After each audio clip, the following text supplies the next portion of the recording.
Many online teachers underline the words as they read in Level 1, Level 2, and for lower readers in the upper levels. Other than showing them where we're reading, do you really know why we need to be underlining our words? If you want to know why underlining is a very important strategy, then keep watching. Hello, my name is Teacher Paula, and I'm an online teacher for VIP Kid.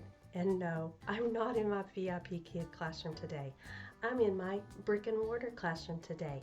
And the reason why is I'm wanting to talk about some strategies about underlining that have to do with how we teach here in America and how we teach in our online classroom. I want to talk about a strategy that we use in our online class of underlining and why it is so important.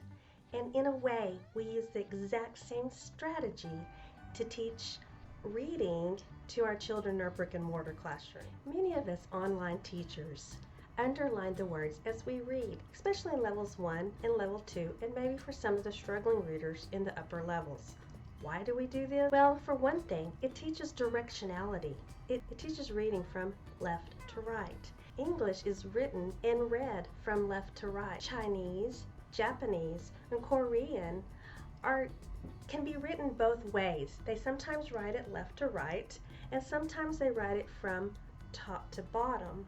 And then in these vertical top to bottoms, they read them from right to left. So in order to teach the correct way to read English, we need to make sure that they have the left to right directionality. Underlining the words as you read also teaches one-to-one correspondence. And this just means that when you say one word, it matches to one print word. In other languages, this is not the case. Sometimes some of their characters that they use to read with will represent a group or a saying. So one-to-one correspondence is very important in the English language also. Do you know of any other languages that do not go from left to right?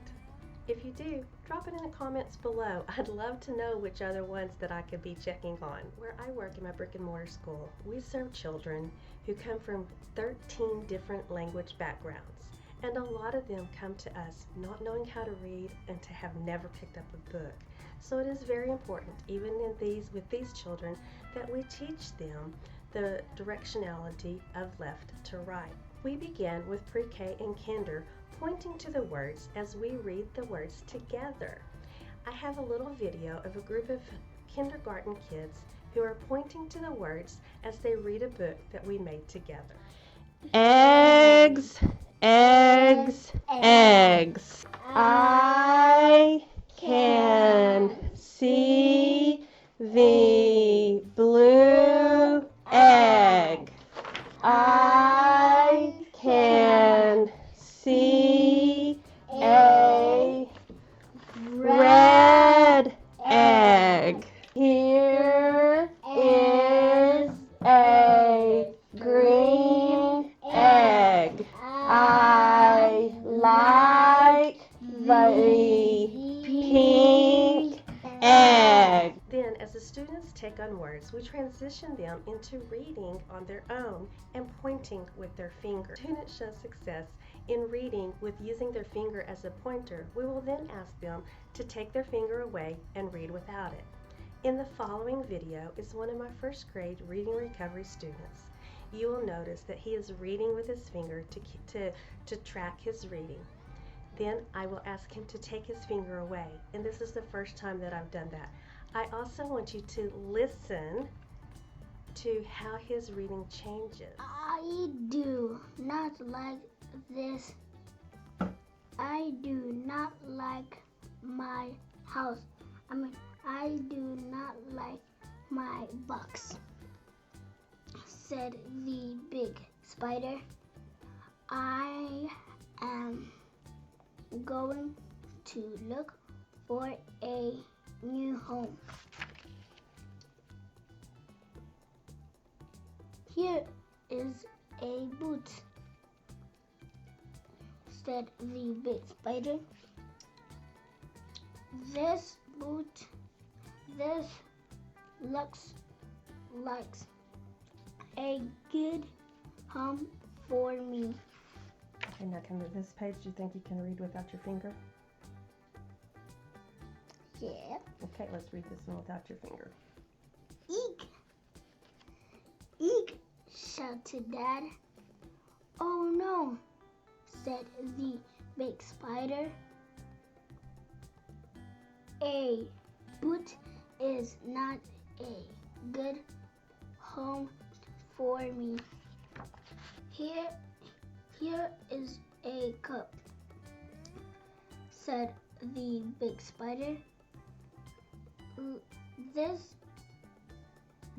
looks like a good home for me. Okay, something in that sentence didn't look quite right. Can you read it again and see? This looks like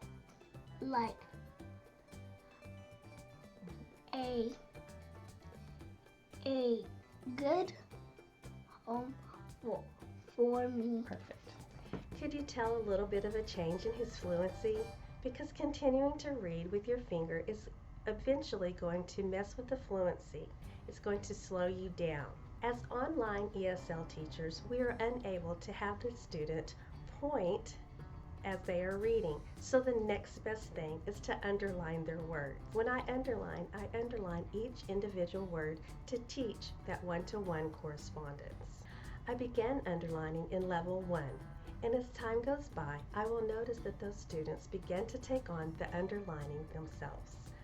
I will also underline in level 2 or in any other level where the student is struggling reading. Then as time goes by, the student will either start underlining themselves, or I will get to the point where I only underline the first word and then see if the student can continue to carry on reading. If the student is underlining, I notice that they will eventually stop underlining all on their own when they are ready to. If you underline during reading in your online classroom, drop me a comment below and tell me what strategy do you use, and is it helping your kids? Underlining in the online classroom is more than just a placeholder. It is a very important tool. We are silently teaching them directionality of left to right, and we are also teaching them one-to-one correspondence of each spoken word to each printed word. I know that a lot of us online teachers are still in or have been in the classroom teaching. And so this has been known a long time about teaching directionality. But I also know that there are a lot of online teachers out there who are not or have never been a classroom teacher and may not have realized that this is a very important tool when learning to read. I hope that in this video you learned something about why underlining in the online classroom could be an important tool when teaching a child reading. If you learned anything or you're going to use any of these tips, drop me a comment below and let me know how it goes. Thank you. Bye-bye.